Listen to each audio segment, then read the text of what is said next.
Okay viewers, तो आज हम एपोप्टोसिस और नेक्रोसिस को डिस्कस करेंगे कि एपोप्टोसिस और नेक्रोसिस है क्या चीजें और इनमें डिफरेंस क्या होता है। सबसे पहले हम एपोप्टोसिस को डिस्कस करते हैं। इसकी अगर डेफिनेशन की बात की जाए तो इसमें प्रोग्राम्ड सेल डेथ होती है। मींस कि इसमें जो सेल की डेथ होती है वो प्रॉपर प्रोग्रामिंग के जरिए होती है। मेनली जो एपोप्टोसिस और नेक्रोसिस है दोनों में सेल की डेथ होनी होती है, बट इनमें डिफरेंट तरीकों से सेल की डेथ होती है। अगर एपोप्टोसिस की बात की जाए तो इसमें प्रॉपर प्रोग्रामिंग होती है। नेक्स्ट हम एपोप्टोसिस के फिनोमिना को डिस्कस करेंगे। ये इसकी डेफिनेशन हो गई। नेक्स्ट इसके फिनोमिना को हम डिस्कस करते हैं। इसके फिनोमिना की अगर बात की जाए तो इसमें बेसिकली क्या होता है, इसमें जो एक सेल होता है, लेट्स सपोज कि ये सेल का साइज है, सेल श्रिंक होके छोटे से साइज का हो जाता है। ये सेल है, ये श्रिंक होके छोटे से साइज का हो जाएगा। ये सपोज कर लें इसका न्यूक्लियस है, ये श्रिंक हो जाएगा। इसके अंदर जो क्रोमाटिन होगा, जो धागा नुमा होता है, वो भी कंडेंस हो जाएगा, वो भी मीन्स के सुकर जाएगा, कंडेंस हो जाएगा। इसके बाद क्या होगा कि इसकी जो ये सेल मेम्ब्रेन है इसकी भी ब्रेक डाउन हो जाएगी, सेल मेम्ब्रेन की ब्रेक डाउन हो जाएगी। ये जो न्यूक्लियस है, न्यूक्लियस भी बाहर आ जाएगा। अब क्या होगा, अब जो ये सेल मेम्ब्रेन है ये जब टूट फूट जाएगी तो ये छोटे छोटे बर्ड्स बना देगी सेल की बॉडी के साथ। इन बर्ड्स को हम ब्लब्स कहते हैं। लेट्स सपोज सेल मेम्ब्रेन टूट फूट गई, सेल मेम्ब्रेन ने सेल के साथ ही ऐसे छोटे छोटे बर्ड्स बना दिए। लेट्स सपोज ये सेल है, ये बर्ड्स हैं, तो इन बर्ड्स को हम ब्लब्स कहेंगे, ब्लब्स। जब तक ये बर्ड्स सेल के साथ रहेंगे तब तक इन्हें ब्लब्स कहेंगे, लेकिन जैसे ही ये बर्ड्स सेल से कट ऑफ हो जाएंगे, अलग हो जाएंगे, सेपरेट हो जाएंगे, तो इनको हम अपोप्टिक बॉडीज कहेंगे। अगर लेट्स सपोज ये सेल है और ये बर्ड्स सेपरेट हो गई हैं, अब इसको हम अपोप्टिक बॉडीज कहेंगे।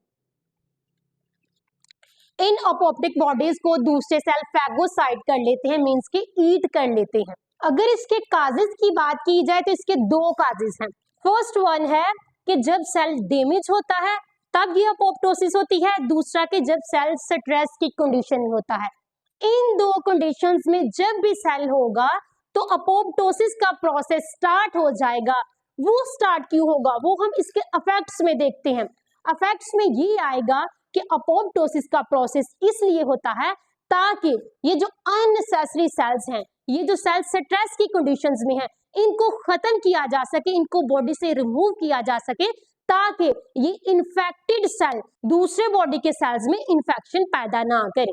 अगर इसके इफेक्ट्स की बात की जाए तो इसके इफेक्ट्स में बेसिकली क्या होता है कि ये बॉडी में से अननेसेसरी जो सेल्स होते हैं इनको रिमूव कर देता है। इसके अलावा जो हमारी बॉडी में इन्फेक्टेड सेल्स होते हैं वो भी अपोप्टोसिस के जरिए रिमूव कर दिए जाते हैं। वो सेल्स बॉडी से क्यों रिमूव किए जाते हैं, क्योंकि ये इन्फेक्टेड सेल्स बॉडी के दूसरे सेल्स में इन्फेक्शन पैदा ना करें। इस वजह से अगर अपोप्टोसिस का प्रोसेस देखा जाए कि ये हमारी बॉडी के लिए हार्मफुल होता है या बेनिफिशियल, ये हमारी बॉडी के लिए बेनिफिशियल होता है। वो किस तरह, लेट्स सपोज कि जब एक बेबी बॉर्न होता है, जब फीटल में होता है, मींस के माँ के पेट के अंदर ही होता है, उसकी उंगलियां ऐसे सारी चिपटी होती हैं, उसके टोज भी, मींस के पैरों की उंगलियां भी ऐसे साथ जुड़ी होती हैं। जैसे ही अपोप्टोसिस का प्रोसेस होता है तो अपोप्टोसिस जो अंदर वाले सेल्स होते हैं जो कि बॉडी के लिए जरूरी नहीं होते, उनको ईट कर देता है, उनको खत्म कर देता है, इनको रिमूव कर देता है। तो हमारे जो टोस और जो फिंगर्स होती हैं ऐसे सेपरेट हो जाती हैं, जो डिजिट्स हैं ऐसे सेपरेट हो जाते हैं। तो ये हमारे लिए अपोप्टोसिस का प्रोसेस बेनिफिशियल हुआ। ये हमने इसकी डेफिनेशन भी कर ली, इसका फिनोमिना भी, इसके काजेस भी और इफेक्ट्स भी। नेक्स्ट हम नेक्रोसिस के प्रोसेस को डिस्कस करेंगे। तो चलिए हम स्टार्ट करते हैं। अगर इसकी हम डेफिनेशन की बात करें, नेक्रोसिस की डेफिनेशन की बात करें तो इसमें एक्सीडेंटल सेल डेथ होती है, इसमें प्रोग्राम्ड सेल डेथ होती है, मींस के सेल की प्रॉपर प्रोग्रामिंग होती है कि जब सेल की एज इतनी हो जाएगी या सेल इस कंडीशन में होंगे तो सेल को फौरी तौर पे बॉडी से रिमूव कर देंगे। बट इधर क्या होता है, इधर थोड़ा प्रोसेस डिफरेंट है, इसमें सेल्स की डेथ एक्सीडेंटल होती है, मींस के सेल की डेथ अचानक से हो जाती है। नेक्स्ट हम इसके फेनोमेना की बात करते हैं।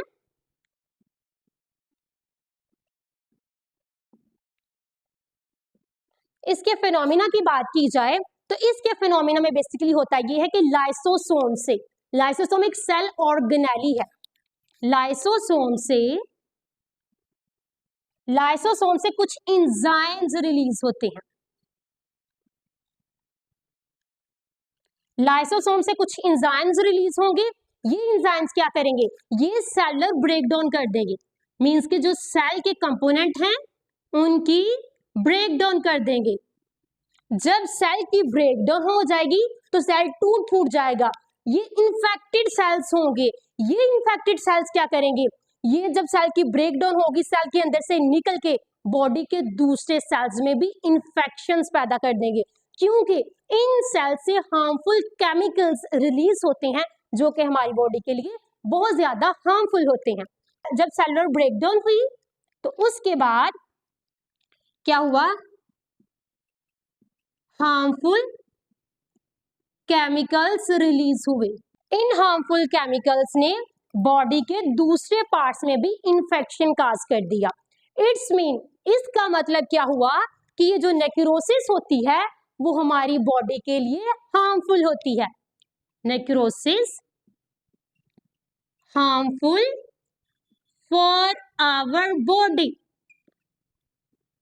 जबकि एपोप्टोसिस हमारी बॉडी के लिए बेनिफिशियल थी, ये हार्मफुल है। इसके अगर हम काजिस की बात की जाए तो ये कब होती है, ये जब हमारी बॉडी में कोई इन्फेक्शन हो जाता है, इन्फेक्शन हो जाता है हमारी बॉडी में, या इंजरी हो जाती है, या कैंसर हो जाता है। इन्फेक्शन, इंजरी या कैंसर हो जाए तो फिर ये नेक्रोसिस का प्रोसेस स्टार्ट हो जाता है।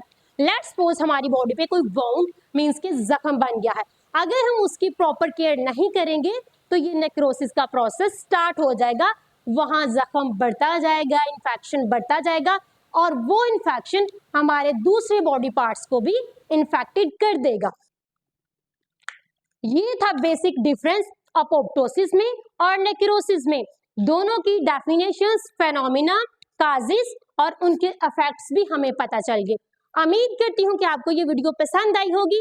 काइंडली मेरे चैनल को सब्सक्राइब करना मत भूलिएगा ताकि इस तरह की मजीद वीडियोस आप तक पहुंच सकें। शुक्रिया।